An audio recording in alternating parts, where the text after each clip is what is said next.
All right, Randall Hughes with God Glorified, and we're commenting on today's reading for July the 20th. And we read from Isaiah chapter 14 through 20, omitting 17 in this reading. It was not part of today.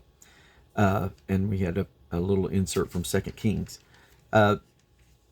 This was began about the year 717 with the death of Ahaz, who had been ruling in Judah with Hezekiah co-regently. And began by various howlings against Palestina, and then saying that the Yahweh had founded Zion and the poor of his people would trust in Zion, and then began to speak judgment against Moab, which was destroyed in 711. So if it was 717 that King Ahaz died, this is in the years leading up to that destruction of Moab, and the various things that he said about them seeking to humble themselves, them howling, their heads bald and their beards cut off, and girt in sackcloth, and just the various descriptions of the howling and the pools full of blood, and them counseling and the various things, the face of the spoiler and the extortioners, spoiling shall cease, the oppressors are consumed out of the land. In mercy shall the throne be established, and he shall sit upon it in truth, in the tabernacle of David, judging and seeking judgment, hastening righteousness. And so we've heard of the pride of Moab, and so it's much of it is against Moab that we're talking about here in these first few verses.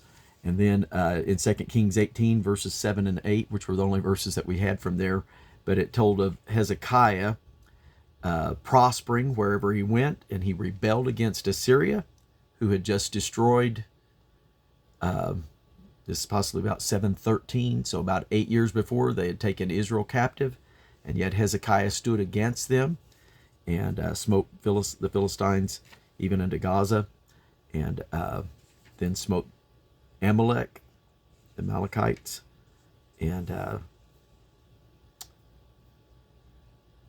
took various cities there, and speaks about Ethiopia, and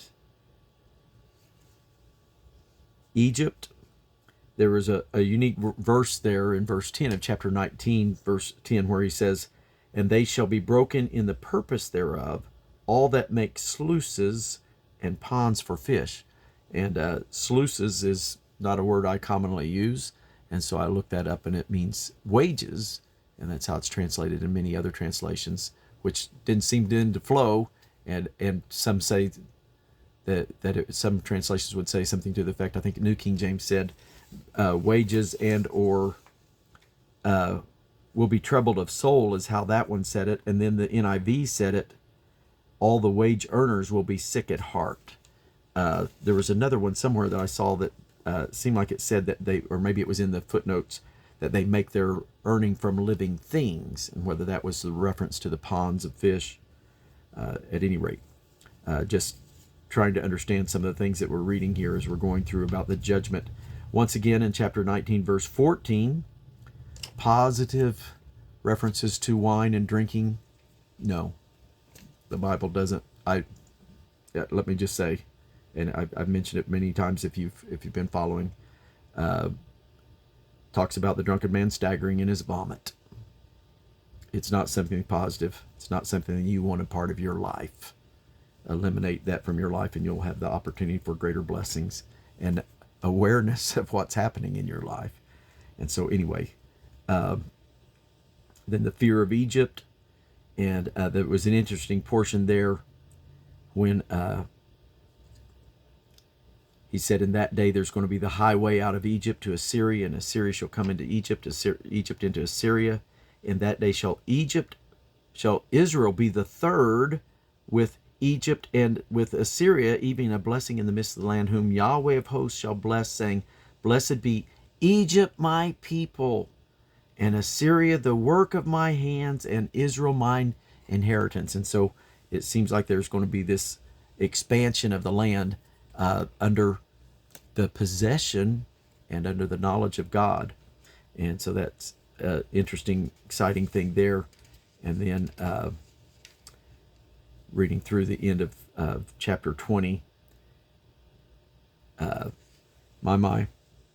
Certainly a different world that Isaiah lived in, that God called him to walk 3 years barefooted, naked in the wandering as a sign to Egypt and Ethiopia.